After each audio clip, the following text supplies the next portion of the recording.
Hello friends, my self doctor Mukesh और आप लोग देख रहे हैं यूपीपीसीएस हिंदी माध्यम चैनल पर करंट अफेयर्स। तो फ्रेंड्स, आज है 2 अप्रैल और हम लोग क्या इंपॉर्टेंट है आपके एग्जाम पॉइंट ऑफ व्यू से वो देख लेते हैं करंट अफेयर्स का ये सेशन। चलिए स्टार्ट करते हैं। जैसा कि हम लोग अपने फर्स्ट सेशन में देखते हैं कि क्या है आज के दिन की इंपॉर्टेंस। तो आज का दिन है 2 अप्रैल और आज का दिन मनाया जाता है संयुक्त राष्ट्र महासभा द्वारा मनाया जाता है। ये ने डिक्लेयर किया था इसको वर्ल्ड ऑटिज्म अवेयरनेस डे। तो ऑटिज्म, देखिए ऑटिज्म एक मानसिक विकास से संबंधित एक कंडीशन है जिसके लक्षण बचपन से ही दिखाई देने लगते हैं। यह अनुवांशिक के साथ साथ पर्यावरण भी हो सकते हैं, यानी कि इसमें जेनेटिक कुछ अगर प्रॉब्लम होती है जेनेटिक लेवल पे तब भी प्रॉब्लम हो सकती है, या फिर कुछ जो इन्वायरमेंटल लेवल पे यानी कि बच्चे के रहन सहन और उसमें दिक्कत होने पर उसमें भी प्रॉब्लम होने लगती है। तो देखिए ये है वर्ल्ड ऑटिज्म डे और ये 2 अप्रैल। और क्या उसके लक्षण होते हैं?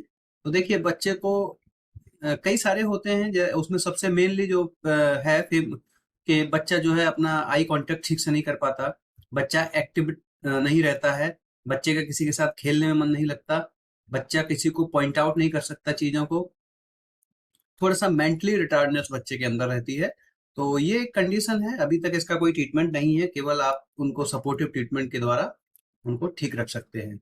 तो ये था आज का 2 अप्रैल। 2 अप्रैल मनाया जाता है वर्ल्ड ऑटिज्म अवेयरनेस डे से।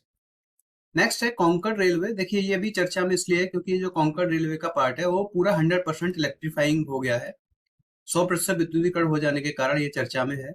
तो कोंकण रेलवे क्या है? ये पश्चिमी तट पर है, महाराष्ट्र, गोवा एवं कर्नाटक को मिलाती है।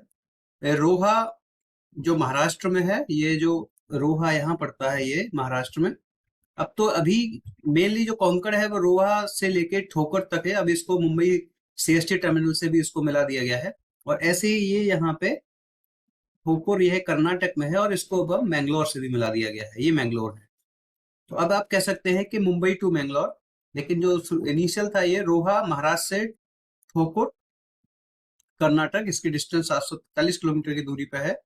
इस रेलखंड को 100% विद्युतीकरण हो जाने के कारण ये चर्चा में है।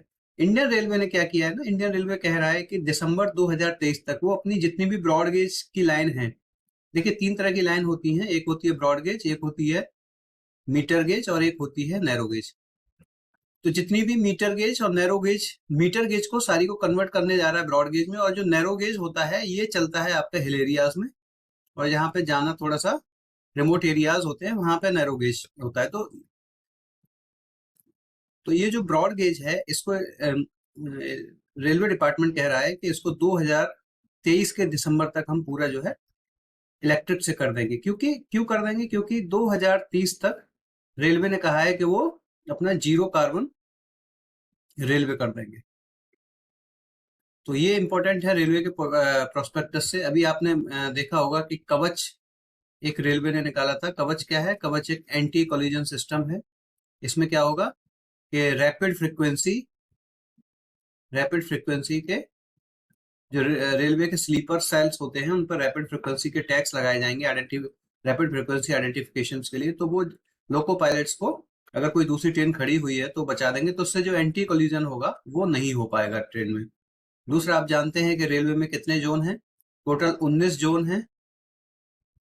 जो अगर आप कोलकाता मेट्रो को एक अलग जोन बनाया गया है अभी, अगर उसको मान लेते हो तो 19, बाकी अगर 18 है तो 18 भी सही हो जाएगा। 18वां रेलवे जोन कौन सा था? South coast railway zone. इसका मुख्यालय कहाँ पे है? विशाखापत्तनम, विजयवाड़ा। देखिए ये बड़ा आइकॉनिक सीनिक ब्यूटीज हैं कोंकण रेलवे पे। दूध सागर फॉल वगैरह इसी पे पड़ता है। तो कोंकण रेलवे बहुत एक सीनिक ब्यूटी वाला रेलवे है जो पश्चिमी तट पर है और महाराष्ट्र, गोवा एवं कर्नाटक को कनेक्ट करती है। उसके बाद है, देखिए ये एक exercise, I max exercise. I max है ये, आई मैक्स एक्सरसाइज, ये आई से IONS मैरीटाइम एक्सरसाइज। ये IONS क्या है? IONS है इंडियन ओशियन नेवल सिंपोजियम। इसकी स्थापना कब हुई थी? 2007 में हुई थी और इसमें प्रेजेंटली 24 कंट्रीज हैं। इस 24 कंट्रीज में से जो कंट्रीज मानवीय सहायता और आपदा राहत के क्षेत्र में काम करते हैं उन 15 देशों ने अभी एक एक्सरसाइज हुई थी गोवा में, गोवा के जो मोरमुगाओ पोर्ट है उस पे, और अरब पहले पोर्ट पे हुई, फिर अरब सागर में हुई। तो ये एक एक्सरसाइज है आईमैक्स, इसमें आपके जो नेवल चीफ है एडमिरल हरि कुमार जी, उन्होंने भी पार्टिसिपेट किया था, और डिफरेंट डिफरेंट कंट्रीज के भी नेवल चीफ्स आए हुए थे। तो ये आईमैक्स एक्सरसाइज इंपॉर्टेंट है एग्जाम पॉइंट ऑफ व्यू से। ये कहाँ हुई है? गोवा प्लस अरब सागर, अरेबियन सी। नेक्स्ट है, आप देखिए महत्वपूर्ण वन लाइनर्स क्या है। देखिए ये है, एक न्यूज आई है कि भारत में संचालित सिटी बैंक, आप जानते हैं सिटी बैंक का जितना भी भारत में उपभोक्ता का व्यवसाय था, यानी कंज्यूमर रिलेटेड जितनी भी उनका व्यवसाय था, उसको कौन अधिग्रहण करने जा रहा है? वो उसको एक्सिस बैंक अधिग्रहण करेगा। कौन करेगा उसको? एक्सिस बैंक जो है अधिग्रहण करेगा उसका। और देखिए ये खेलो इंडिया यूथ गेम्स, इसका 4th संस्करण हो रहा है। ये खेलो इंडिया यूथ गेम का, ये पंचकुला हरियाणा, और कुछ गेम्स उसके दिल्ली में भी होंगे, तो मेनली जो है पंचकुला में होगा, हरियाणा में। दूसरी एक न्यूज है आपकी कि पहली योगासन, पहली है तो इंपॉर्टेंट हो जाती है हमारे लिए, पहली योगासन सीनियर राष्ट्रीय चैंपियनशिप का आयोजन, ये कहाँ हुआ है? अहमदाबाद में, और इसमें महाराष्ट्र ने प्रथम स्थान प्राप्त किया है। इसने महाराष्ट्र ने प्रथम स्थान प्राप्त किया है।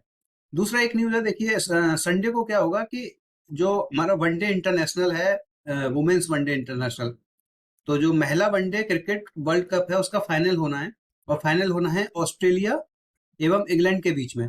तो इसमें जो मैच रेफरी की भूमिका निभाएंगी, जो मैच रेफरी होंगी वो भारतीय होंगी, उनका नाम है जीएस लक्ष्मी। जीएस लक्ष्मी है, ये मैच रेफरी होंगी। ये उसका जो इंडियन इंटरनेशनल क्रिकेट आईसीसी का ये रेफरी पैनल में इनको पहले ही सिलेक्ट किया गया था। तो जीएस लक्ष्मी, जीएस लक्ष्मी जो वनडे इंटरनेशनल का फाइनल होगा ऑस्ट्रेलिया और इंग्लैंड के बीच में, उसमें रेफरी रहेंगी। अलग एक न्यूज है, देखिए ये जीएसटी से रिलेटेड। जीएसटी मार्च 2022 में जीएसटी संग्रह का आंकड़ा, ये अब तक का देखिए मैक्सिमम कलेक्शन है जीएसटी का, जब से 1 जुलाई 2017 से जीएसटी लागू हुआ हमारे देश में, और तब से लेके अब तक का ये 1,42,95 रुपए अब तक का हाईएस्ट कलेक्शन है। इससे पहले जनवरी 2002 में हुआ था 1,40,000 के थोड़ा सा ऊपर, तो ये अभी 42 हो गया है। तो ये मैक्सिमम कलेक्शन कब हो गया है? मार्च 2022 में। तो ये एक इंपॉर्टेंट न्यूज है, इसी में देखते हैं। मार्च 2022 में जीएसटी संग्रह का आंकड़ा 1,42,000 रहा, तो जीएसटी संग्रह ने बनाया एक नया रिकॉर्ड। तो ये आप लोग इसको देख लीजिएगा, एक बार पूछ लिया था कि कब 1,00,000 से अधिक रहा है, कब कब, तो इसमें ऑप्शंस दे गए हैं। तो मार्च 2022 में 1,40,000 से ऊपर, और जैन 22 में भी 1,40,000 से ऊपर रहा था। दूसरा एक न्यूज है, भारत और ऑस्ट्रेलिया के बीच आज होगा व्यापार समझौता। भारत और ऑस्ट्रेलिया अभी क्या कर रहे हैं? फ्री ट्रेड एग्रीमेंट एफटीए करने जा रहे हैं, भारत और ऑस्ट्रेलिया, और कुछ समय बाद फिर इनमें comprehensive economic participation agreement cepa होगा। अब आप कमेंट सेक्शन में बताइए कि अभी इंडिया ने सीपा किस देश के साथ किया है? अभी इंडिया ने सीपा किया है, इंडिया एंड एक दूसरे देश ने किया है, उसको आपको कमेंट सेक्शन में बताना है, नहीं तो मैं कल बताऊंगा आपको। तो ये एक न्यूज है अलग से कि भारत और ऑस्ट्रेलिया के बीच एफटीए होगा, और इसके 1 वर्ष के बाद दोनों में पूर्ण रूप से व्यापार आर्थिक सहयोग यानी कि सीपा होगा। तो India and Australia, India and another one country, उसने अपने आप अभी सीपा किया है, तो इसको आप लोग देखिएगा। नेक्स्ट है महत्वपूर्ण प्रश्न। कल हमने आपसे एक क्वेश्चन पूछा था कि प्रथम वन्यजीव संरक्षण बॉन्ड किस संस्था के द्वारा जारी किया गया है? तो वो वर्ल्ड बैंक द्वारा जारी किया गया है। और वर्ल्ड बैंक ने क्या किया है? वर्ल्ड बैंक ने किया है ये जो $150 मिलियन का साउथ अफ्रीका के ब्लैक राइनो के संरक्षण के लिए। तो साउथ अफ्रीका में ये जो ब्लैक राइनो है, उनके संरक्षण के लिए $150 मिलियन का एक बॉन्ड जारी किया है। किसने जारी किया है? वर्ल्ड बैंक ने। तो आज का हमारा क्वेश्चन है, जिसको आपको कल कमेंट सेक्शन में आंसर करना है। बिम्स्टेक का पांचवा, अभी बिम्स्टेक का 5वां शिखर सम्मेलन हुआ है, वो किस देश में हुआ है उसको आपको बताना है। और आपको हिंट्स के लिए बता रहे हैं कि वो देश अभी बहुत बड़ी आर्थिक मंदी से गुजर रहा है, आर्थिक संकट और बिजली संकट बहुत गहराया हुआ है उस देश में। तो ये आपको बताना है कि बिम्स्टेक का 5वां शिखर सम्मेलन किस देश में हुआ है। तो फ्रेंड्स, ये था आज आपका करंट अफेयर्स। अगर आपको ठीक लगे, अच्छा लगा हो तो लाइक करिएगा, फॉलो करिए और शेयर करिए अपने फ्रेंड्स के साथ। और चैनल सब्सक्राइब करिए, यूपी पीसीएस हिंदी में, हिंदी माध्यम। यहाँ पे मैं डॉक्टर मुकेश शर्मा और एसडीएम मनीष सर आपके लिए आपके एग्जाम के रिलेटेड जितने भी चीजें हैं वो डेली वीडियोस के माध्यम से आप तक पहुंच रहे हैं और टेलीग्राम माध्यम से। तो प्लीज ज्वाइन ऑल्सो टेलीग्राम, जिसका लिंक हम डिस्क्रिप्शन में दे देंगे। तो ये था आज के लिए करंट अफेयर्स। Thank you.